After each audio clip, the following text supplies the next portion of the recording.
6 жасқа толған балаларға арналған фильм.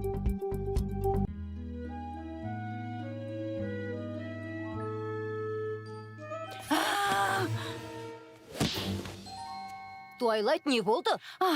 Мен Панивелдегі барлық кітаптарды қарап шықтым. Алайда гармония ағашынан табылған сандықша туралы бірде-бір мәлімет таппадым. Сондай құлыпты ашатын кілттер туралы да ештеңе жоқ. Бірақ оны ашу өте маңызды екенін сезіп тұрмын. Селесе Ханшайымның бір білгені бар деп үміттенем. Егер Контрлоттағы кітапханада ештеңе жоқ болса, қайдан іздеймін? Жоқ! Қымбатты Туайлайт, сені тағы бір мәрте Контрлоттада көрсем, шаттыққа бөленер едім. Алайда мен Панивелге әлдеқайда жақынырақ бір жерді қарастырдым. Өзің білетіндей, бір кездері Ханшайым екеуміз тұрған ескі қамал мәңгі жасыл орманның түкпірінде үйіндінің астында жатыр. Ал егер сен жақсылап іздейтін болсаң, бәлкім қамалдың ескі кітапханасынан саған пайдасы тиетін кітапты тауып алатын шығарсың.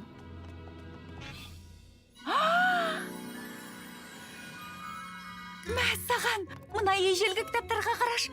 Бұл ақпараттың нағыз алтын кеніші ғой. Өз көзіме өзім сен алар емеспін. Ғажап!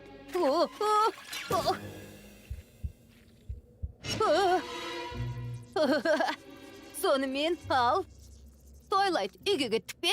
Әзілдеп тұрсың ба? Бұл жер керемет!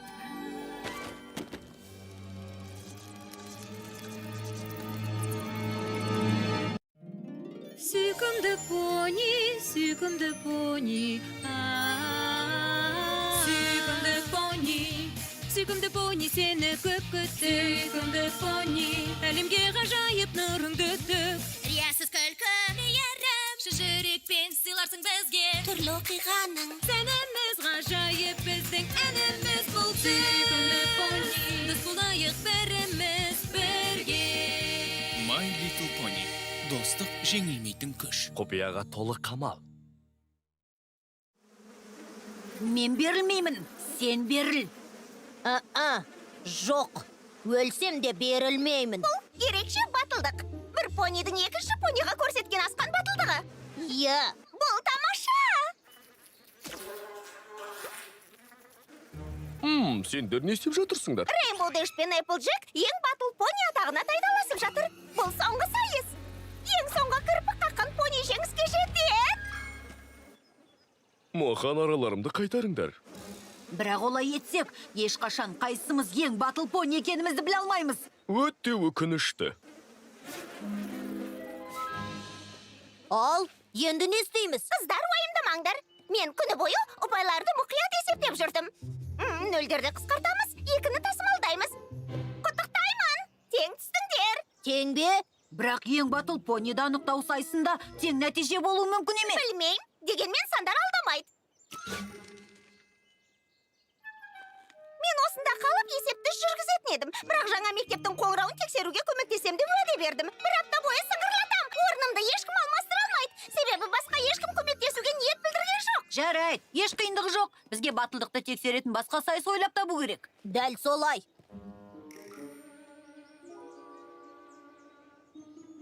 Меніңше не істейтінімізді ойлап тапқан сияқтымын. Рерити, сеніңше қазір орман аралауға тым кеш боп кеткен жоқ па? Қанша дегенмен қазір жұлдызды өрмекшілер маусымы. Әйтсе де сенің орынды себебің бар екеніне сенімдімін. Иә, менің бар өмірімдегі ең орынды себеп. Бәлі, қуана-қуана көмектесем, ол қандай себеп? Әпкелі сіңілердің қамалы понилер тарихындағы ең сәнді, көне, түс киізге толы деген сыбыс бар. Осындай тамаша туындылардың бағаланбай үйіндінің астында шіріп жатқанын ойласам, жаным ауырады.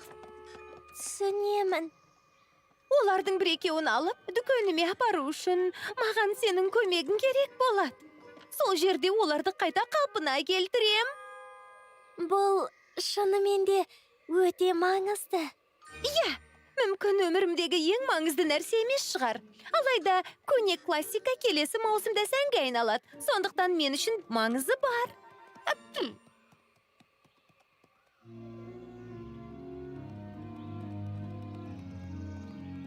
Сол тұс киіздердің саған керек екеніне сенімдісің бе? Әрине. Дегенмен, мына үйінділердің қорқынышты екенін мойындауға тиіспін. Қараш, жан-жақтың бәрі батпаққа батып жатыр. Энджел!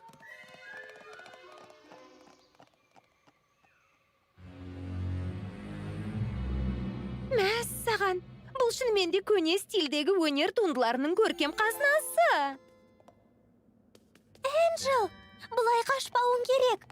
Ежелгі үйінділер қауіп-қатерге толы болады. Табаныңды жарақаттап алуың немесе тасқа шалынып құлап түсуің мүмкін. Абай болуың қажет.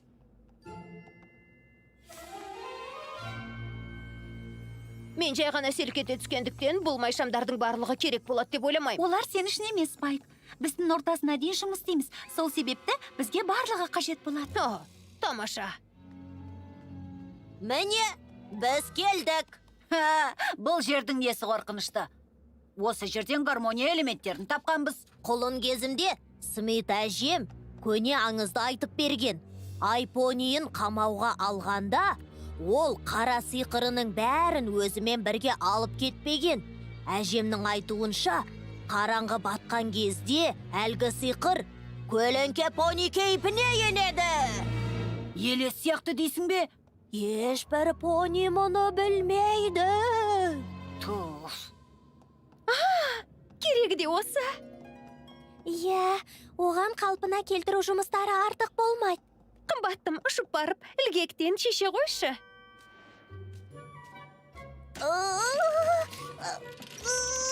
Бәлкім төменгі жағын шешерсің.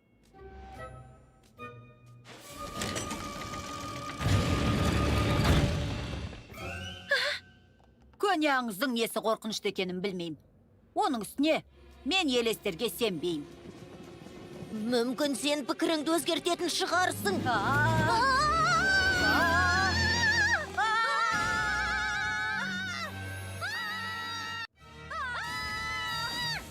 Сен де көрдің ғой, солай ма? Қашайық! Ай, қанатымды жаралап алдым. О, жарқыным, өте өкінішті. Бұл түскиіз тым ауыр екен, кішірегін табу керек. Иә, әрине. Сен қайда жоғалып кеткеніңді айтшы. Нен айтасың? Ана түскиізді айналып жүргеніңде қабырға орнынан қозғап кетті. Шамасы құпия есікті ашып жібергенге ұқсайсың. Ой, кешір. Менің ойымша, бұл үйіндінің ішінде онда есіктер көп. Рас па? Әрине, біз өте сақ болуымыз керек.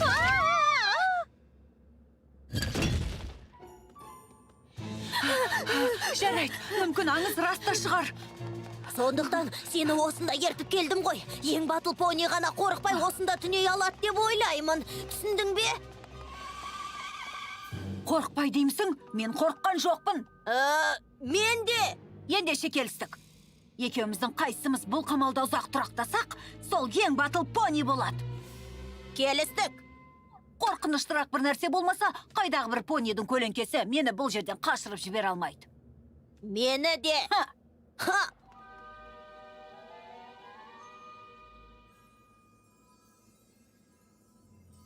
Бірдеңе таптың ба, Спайк? Жоқ, әзірге ештеңе жоқ. Энджел, сен мұнда не істеп жүрсің?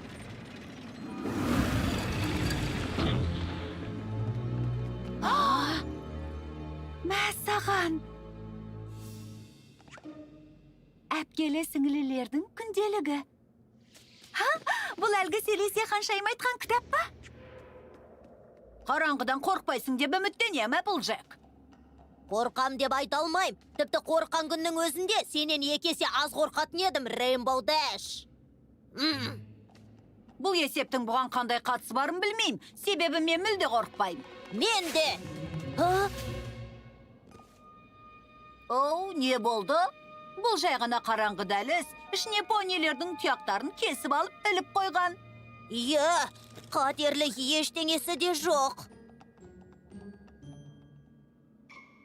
Білесің бе, мына қамалға менің қызметім керек жоқ сияқты. Мәссаған, Энджел? Рарити, сен оны көрдің бе? Бізбен бірге құлағанына сенімді емеспін. Енді қайттық. Оны іздеп табу керек. Ескі амал қоянға арналған орын емес. Оны ескі тұрмыс қалдықтары басып қалған болуы мүмкін. Немесе қақпанға түсіп қалған шығар. Бәлкім ол шыға алмайтын қараңғы жерге қамалып қалған шығар. Қазір оның қандай күйде екенін елестете алам.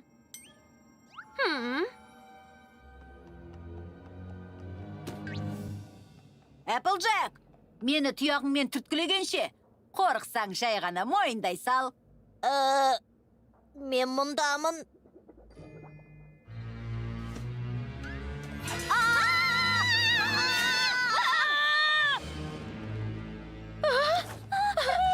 Не боп қалды? Тұяғым бірдеңеге тиді. Жанды нәрсеге. Энджел!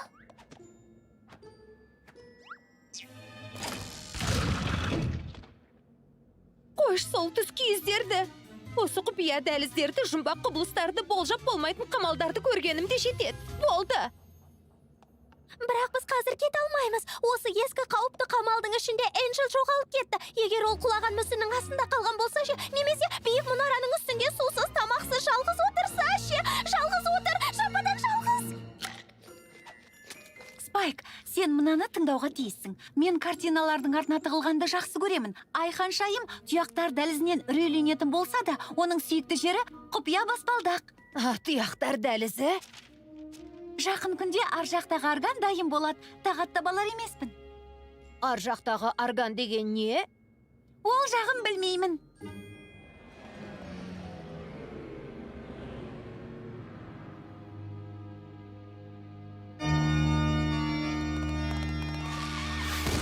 Естідің бе? Сиқырлы арганның үрейлі үні туралы айтып тұрсың ба? Мүмкін. Не айтып тұрғаныңды білмеймін.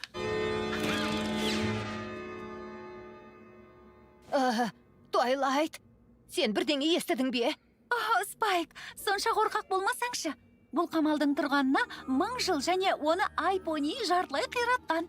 Әртүрлі дыбыстардың естілуі орынды, өйткені ол қирайын деп тұр. Түсінікті. Энджел! Энджел! Оны табатынымызға сенімдімін. Энджел!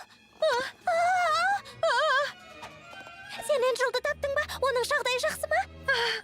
Олар маңдай алды туындылар. Ешқандай қамал сау кезінде маған қалпына келтіруге мұндай түскі іздерді бермес еді. Олар керемет екен, Рерити.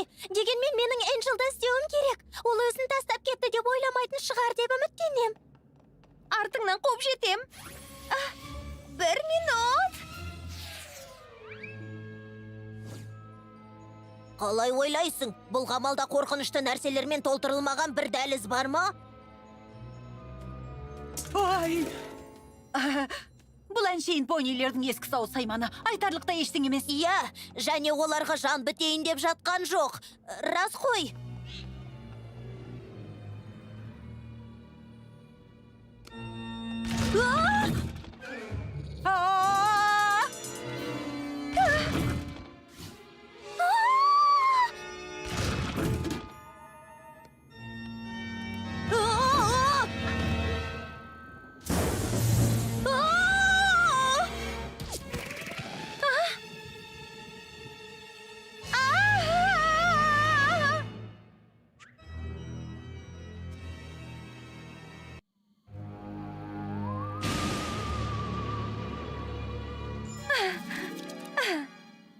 Тыңда, Камал. Сен өте көне, өте қорқыныштысың, алайда қабырғаларыңдағы өнер туындылары мүшкіл жағдайда. Менің қасиетті міндетім қайта қалпына келтіруден бас тартқыза алмайсың. Applejack! Егер сен Панивелге қашып кеткен болсаң, демек мен жеңдім. Солай ма?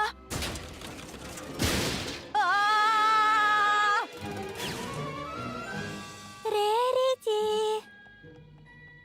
Әдетте сенің жасырынбайтыныңды білем. Бірақ бұл жолы солай әзілдеген болшы, өтінем.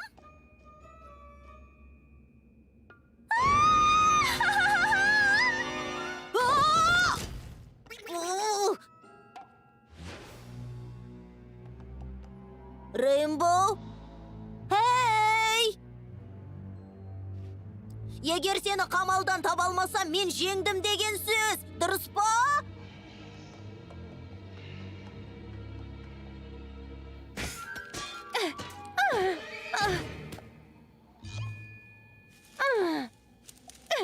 Эквестрия қамалдарының ішіндегі ең қайырымсызы осы.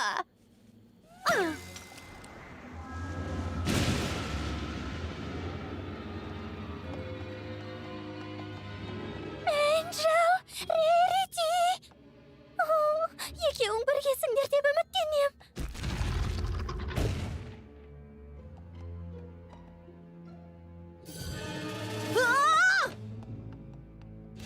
сиқырлы ескерткіш, реле сауыт сайман. Қойшы Қамал, барың солақ па?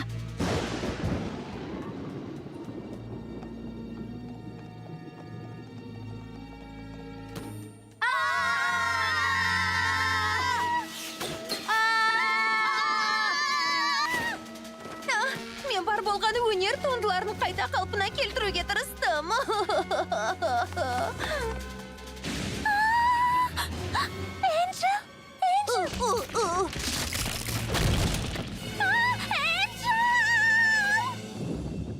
Бұл не өзі?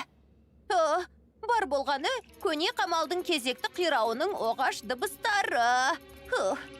Ешкім мысқылды жақсы көрмейді, Спайк.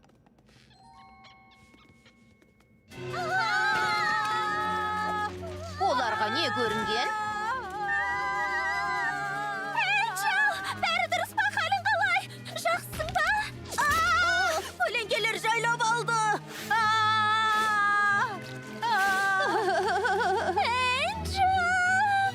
Жарайды, понилер, тоқтаңдар! Твайлайт!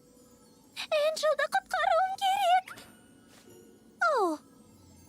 Флаттершай, сен бұл жерде не істеп жүрсің? Ол менімен келген.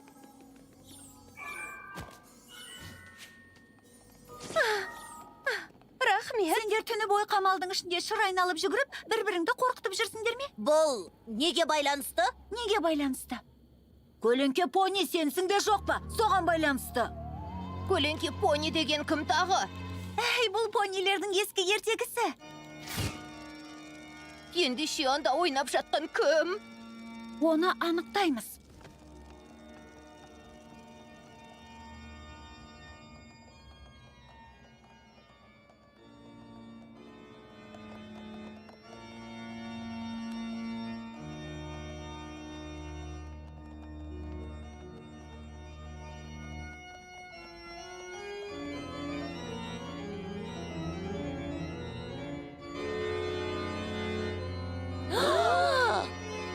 Көлеңке пони.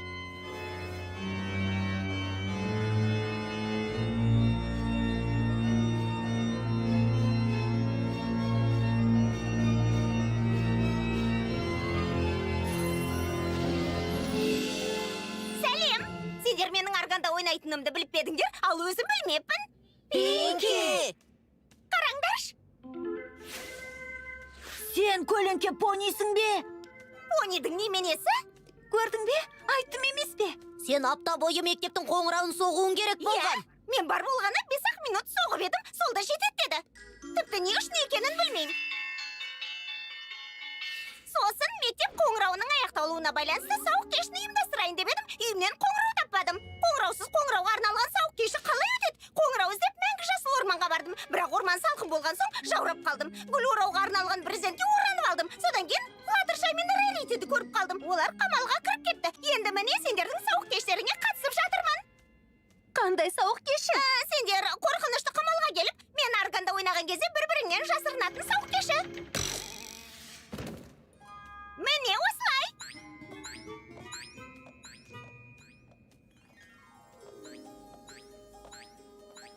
Бұрынғы әдемі қалпына қайта келтірген соң, оны алған жеріме апарып әліп қоям деп уәде берем. Енді ешқашан қашып кетуші болма. Сонша қорқып кеткеніме тіпті сені алар емеспін. Қиялым шарықтап кеткенге ұқсайды. Бәріміздікі сияқты. Мен қиялымды үнемі еркіне жіберем. Содан кейін ол тортпен оралады. Олай болса, қиялың жүгенсіз кеткенде, қасыңда оны құтқаруға көмектесетін досыңның болғаны қуантады. Құпия сандықша туралы ештеңе білмесем де, осы жерде болып, сендерге көмектескеніме қуаныштымын. Расында да көмегің тиді, Твайлайт. Я, ал сен неге қорықпадың? Селестияның күнделігін оқыған соң, қорқу қиынға соғады. Ай екеуі осы жерде тұрғанда бәрі қалай болғанын білем. Өткен күннің қиындықтарымен күресу, шынайы өмірдегіге қарағанда жеңіл, және олардан қорықпау. Маған бір тамаша ой келді. Әпкелі сіңлелер секілді, біз де күнделік жүргізуді бастайық. Бәріміз бірге ме? Әрине, солай біз бір-бірімізден үйрен аламыз. Бәлкім, бір кездер басқа понилерде оқып, бір нәрсе үйренетін шығар. Несі бар, табылған ақыл. Мен тіпті неден бастайтынымды білмеймін. Қымбатты күнделік, Смит әжемнің аңызы шындыққа жанаспағанына қуаныштымын. Мен де. Себебі ең батыл пони сайысында әлі ешқайсың жеңбедіңдер. Көлеңке пони, қандай күлкілі.